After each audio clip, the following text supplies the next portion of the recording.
Everyone আসসালামু আলাইকুম, welcome back to my another new video. সবার কি অবস্থা, কেমন আছেন? আই হোপ সবাই ভালো আছেন, সুস্থ আছেন। আলহামদুলিল্লাহ আমরা অনেক বেশি ভালো আছি। বরাবরের মতো চলে আসলাম আপনাদের সাথে আর একটা ভিডিও নিয়ে। তো আজকে হচ্ছে আয়েশার টিফিন রেডি করে দিয়েছি, তো ওই সময় থেকে ভিডিওটা শুরু করেছি।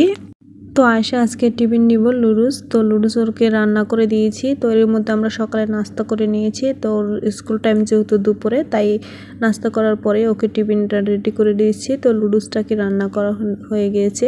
তো ভিডিওটা একটু হলুদ বেশি মনে হয়েছে, আসলে হলুদ বেশি হয়নি, ঠিকই ছিল পরিমাপ।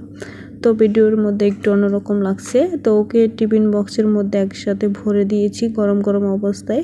তো এখনও যাওয়ার সময় ভেঙে করে নিয়ে যাবে, তাইলে হয়ে যাবে। তারপর এখন দুপুরের রান্নাটা করে নিব। তাই দুপুরে রান্না করার জন্য আজকে দুইটা তরকারি রান্না করব, দুইটাই মানে পেঁপে দিয়ে। তো পেঁপে দিয়ে তরকারি রান্না করব। তো পেঁপে দিয়ে আজকে হচ্ছে শিং মাছ রান্না করব। তাই প্রথমে শিং মাছের তরকারিটা কেটে নিয়েছি এখানে পেঁপেটা। তারপর এখন ভাজির জন্য কেটে নিব। তো আজকে হচ্ছে ভাজিও করব। তো পেঁপে ভাজিটাও খেতে অনেক বেশি কিন্তু ভালো লাগে। তো পেঁপে ভাজিগুলো একদমই চিরি করে কেটে নিচ্ছি তরকারিটা কাটার পরে। তো এর মধ্যে কাটা হয়ে গিয়েছে, তারপর এখন সিদ্ধ করে নেব। তো দুইটাই একসাথে সিদ্ধ বসিয়ে দিয়েছি দুই চুলায়। পেঁপেটাকে তরকারির জন্য সিদ্ধ করে নিব, ভাজির জন্য সিদ্ধ করে নিব। তো বেশিক্ষণ সিদ্ধ করব না, একটা দুইটা ভাপ উঠলেই নামাই নিব। তো একটু লাড়া দিয়ে দিচ্ছি, ঢাকনা মোড়া দিয়ে এখন সিদ্ধ করে নিচ্ছি।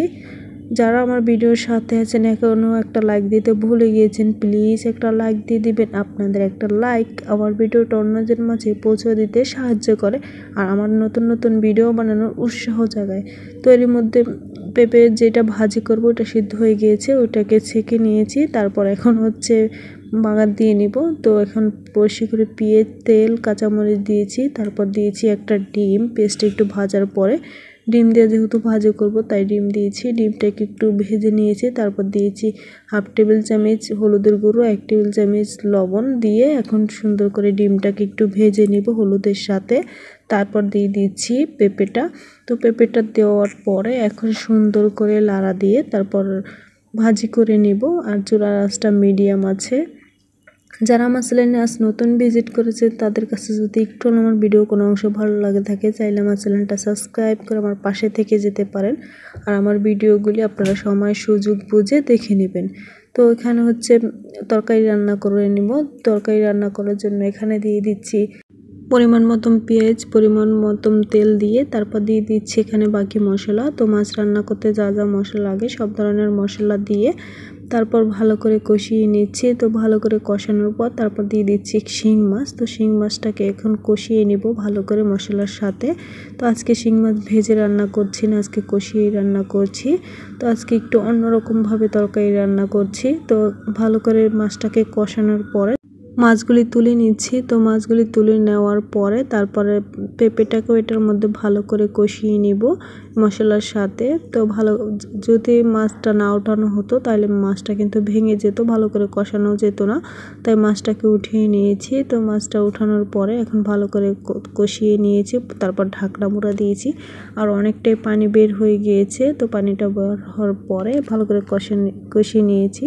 তারপরে পরিমাণ মতন ঝোল দিয়ে দিচ্ছি আর আগের থেকে যে মাছটা কষিয়ে রেখেছিলাম তো ওই মাছটা দিয়ে দিচ্ছি। তো মাছটা দেওয়ার পর এখন হালকা করে লাড়া দিয়ে দিচ্ছি। লাড়া দেওয়ার পরে তারপর ঢাকনা মোড়া দিয়ে এখন রান্না করে নিব তরকারিটা।